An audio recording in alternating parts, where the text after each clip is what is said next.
깊고 깊은 산속, 사람의 발길이 완전히 끊겨 짐승조차 숨을 죽이는 첩첩산중 사방은 오직 살을 내듯 차가운 칼바람 소리만이 귓전을 사정없이 때리고 눈앞에는 끝을 알 수 없는 칠흑 같은 어둠만이 무겁게 가라앉아 있는 곳입니다. 오늘 원조야담에서는 조선 숙종 시절 강원도 태백산맥 깊은 골짜기에서 벌어진 어느 이름 없는 상인의 기이하고도 소름 돋는 이야기를 들려드리려 합니다. 한순간의 잘못된 선택과 인간의 끝없는 탐욕이 불러온 비극. 과연 그 탐욕의 끝에는 무엇이 기다리고 있었을까요? 지금부터 그 서늘한 어둠의 이야기를 시작합니다. 이야기의 주인공은 함경도와 강원도를 오가며 무거운 등짐을 지고 험한 산길을 타던 보부상 박칠성이었습니다. 그는 평생을 뼈 빠지게 일했으나 늘 가난의 굴레를 벗어나지 못했습니다. 칠성의 평생 소원은 그저 따뜻한 아랫목에서 김이 모락모락 나는 흰 쌀밥을 배불리 먹고 남부럽지 않은 기와집에서 비단옷을 입어보는 것이었지요. 가난은 그의 영혼을 갉아먹었고 가슴 한구석에는 세상에 대한 원망과 재물에 대한 타는 듯한 갈증이 깊게 자리 잡고 있었습니다. 나는 왜 평생을 이렇게 길바닥에서 짐승처럼 일해도 늘 배가 고픈 것인가. 누구는 금수저를 물고 태어나 평생을 호의호식하는데 어찌하여 내 팔자는 이리도 기구하단 말인가. 칠성은 밤마다 차가운 달빛을 보며 가슴을 치며 한숨을 내쉬곤 했습니다. 그러던 어느 해 매서운 겨울이었습니다. 칠성은 이번에야말로 큰돈을 벌어보겠다는 욕심에 금지된 구역까지 들어가 무리하게 산삼을 캐러 태백산 깊은 곳으로 향했습니다. 하지만 산신의 노여움이었을까요? 갑자기 하늘이 뒤집히듯 모진 눈보라가 몰아치기 시작했습니다. 눈앞은 한치 앞도 보이지 않을 만큼 하얀 어둠에 갇혔고 칠성은 동동발을 구르며 길을 잃고 말았습니다. 살을 에이는 듯한 추위가 칠성의 얇은 옷자락을 사정없이 파고들었고 손끝과 발끝은 이미 감각이 사라져 돌덩이처럼 딱딱해진 지 오래였습니다. 이대로 죽을 수는 없다. 제발 살려주시오. 누구 없소. 신령님, 부처님, 제발 목숨만은 살려주시오. 사방에 목이 터져라 외쳐보았지만 돌아오는 것은 공허한 메아리와 차가운 바람의 비웃음 소리뿐이었습니다. 체력이 바닥나고 정신마저 아득해지며 차가운 눈밭에 그대로 쓰러지려던 그 찰나 거짓말처럼 저 멀리서 희미한 붉은 불빛 하나가 흔들리는 것이 보였습니다.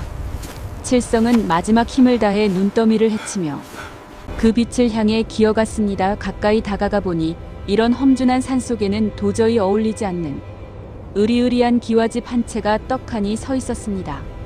대문 위에는 귀곡장이라는 기묘한 이름의 현판이 걸려 있었지요. 집 주변으로는 기이한 안개가 자욱했고 으스스한 기운이 감돌았지만 당장 얼어 죽을 위기에 처한 칠성에게 그것은 구원의 빛이었습니다. 칠성은 떨리는 손으로 육중한 대문을 필사적으로 두드렸습니다.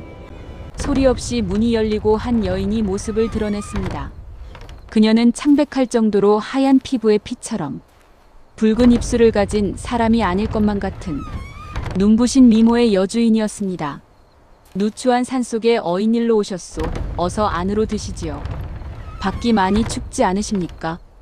여주인의 목소리는 기이할 정도로 차분하고 부드러웠습니다. 그녀를 따라 들어간 방 안은 기묘한 향냄새로 가득했고 벽에 걸린 병풍에는 마치 살아 움직일 것만 같은 기괴한 동물들이 그려져 있었으나 추위와 굶주림에 지친 칠성은 오로지 눈앞의 온기에만 집중했습니다. 여주인은 칠성을 위해 따뜻한 찬물을 내왔으나 그녀의 눈빛은 무서울 정도로 차갑고 깊었습니다. 곧이어 하녀들이 상다리가 부러질 듯한 진수성찬을 내왔습니다.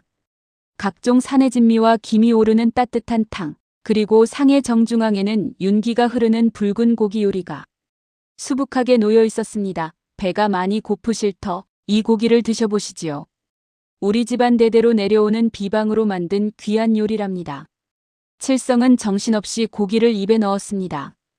입안에서 사르르 녹아내리는 그 황홀한 맛은 평생 처음 느껴보는 극상의 별미였습니다. 칠성이 허겁지겁 고기를 먹어 치우는 동안 여주인은 소름 끼치도록 차가운 미소를 지으며 그를 가만히 지켜보았습니다. 맛이 어떠십니까? 많이 드시지요. 세상 그 어디에서도 맛볼 수 없는 고기랍니다. 대가를 치르기 전까지는 마음껏 즐기셔도 좋습니다. 배를 채운 칠성에게 여주인은 방구석에 있던 육중한 괴짝을 열어 보였습니다. 그 안에는 눈이 멀 것 같은 황금 덩어리와 최고급 비단들이 가득했습니다. 내가 그대의 재물복을 틔워주겠소단 조건이 하나 있소. 나흘 밤낮을 이 저택에 머물며 내가 주는 이 고기를 한 점도 남김없이 먹고 정확히 10년 뒤에 그 대가로 당신의 가장 소중한 것을 내어준다는 약조입니다. 당장 눈앞에 황금에 눈이 먼 칠성은 글의 내용조차 제대로 살피지 않고 자신의 손가락을 깨물어 선명한 핏빛으로 지장을 찍고 말았습니다. 탐욕이 그의 이성을 완전히 마비시킨 것입니다. 예. 약조하고 말고요. 무엇이든 드리겠습니다. 이까진 약조가 무슨 대수겠습니까? 칠성은 미친 듯이 웃으며 계약을 맺었습니다. 다음 날 아침 눈을 뜬 칠성은 자신이 태백산 초입의 낡은 주막에 누워있다는 것을 알았습니다. 모든 것이 기이한 꿈인가 싶었지만 그의 곁에 놓인 보찜 안에는 여주인이 약속했던 묵직한 황금 덩어리들이 가득했습니다. 그 돈으로 한양에 올라간 칠성은 비단 장사를 시작했고 신기하게도 그가 손 떼는 일마다 대박이 터졌습니다. 단 3년 만에 그는 한양 제1의 거상이 되었고 양반가의 여식과 혼이 나여 눈에 넣어도 아프지 않을 쌍둥이 남매까지 얻었습니다. 그는 과거 귀곡장에서의 기묘한 약속 따위는 까맣게 잊은 채 매일같이 산의 진미를 즐기며 세상 부러울 것 없는 영화를 누렸습니다.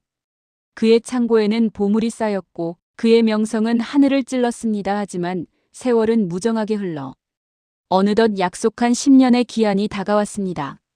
정확히 10년째 되는 날 밤 칠성의 집에는 불길한 징조들이 나타나기 시작했습니다. 집안의 개들이 밤새도록 허공을 향해 지저댔고 하인들은 정체 모를 검은 그림자가 담장을 넘는 것을 보았다고 수군거렸습니다. 칠성은 이유 없이 가슴이 답답하여 잠을 이룰 수 없었습니다. 그러던 한밤중 목이 말라 잠에서 깬 칠성은 부엌 쪽에서 쩝쩝 우적우적하는 기괴하고도 소름 끼치는 소리를 들었습니다. 이 밤중에 누가 감히 부엌에서 뭘 먹는 것이냐? 칠성은 촛불을 들고 조심스럽게 부엌으로 향했습니다. 부엌 문을 연 칠성은 그 자리에서 심장이 멎는 듯한 충격을 받았습니다. 그곳에는 이제 막 10살이 된 그의 사랑스러운 아이들이 짐승처럼 네 발로 엎드려 부엌에 걸려있던 생고기를 짐승처럼 뜯어먹고 있었습니다. 아이들의 눈은 기괴한 노란색으로 번들거렸고 입가에는 붉은 피가 뚝뚝 떨어지고 있었지요. 아버님 배가 너무 고파요. 속이 타들어가는 것 같아요. 고기를 더 주세요. 아이들의 목소리는 이미 인간의 것이 아니었습니다. 칠성은 10년 전 그 여주인의 차가운 목소리가 환청처럼 귓가를 맴도는 것을 느꼈습니다. 당신의 가장 소중한 것을 내어준다는 약조입니다. 다음 날부터 아이들은 곡기를 완전히 끊고 시름시름 앓기 시작했습니다. 한양에 용하다는 의원들을 모두 불렀지만 다들 고개를 저으며 물러갔습니다. 이것은 의술로 고칠 수 있는 병이 아닙니다. 사악한 요괴의 저주가 분명합니다.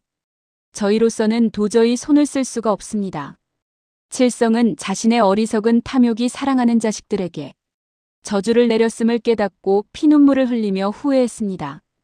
그는 아이들을 살리기 위해 모든 재산을 처분해 황금으로 바꾸고 다시 그 끔찍했던 태백산 귀곡장을 향해 미친 듯이 길을 나섰습니다. 눈물이 앞을 가려 산길조차 보이지 않았지만 칠성은 쉬지 않고 산을 올랐습니다. 10년 전보다 더 험악해진 산길을 헤매던 칠성은 기이하게도 그때와 똑같은 장소에서 모진 눈보라를 다시 만났고 마침내 귀곡장의 그 붉은 불빛을 마주하게 되었습니다.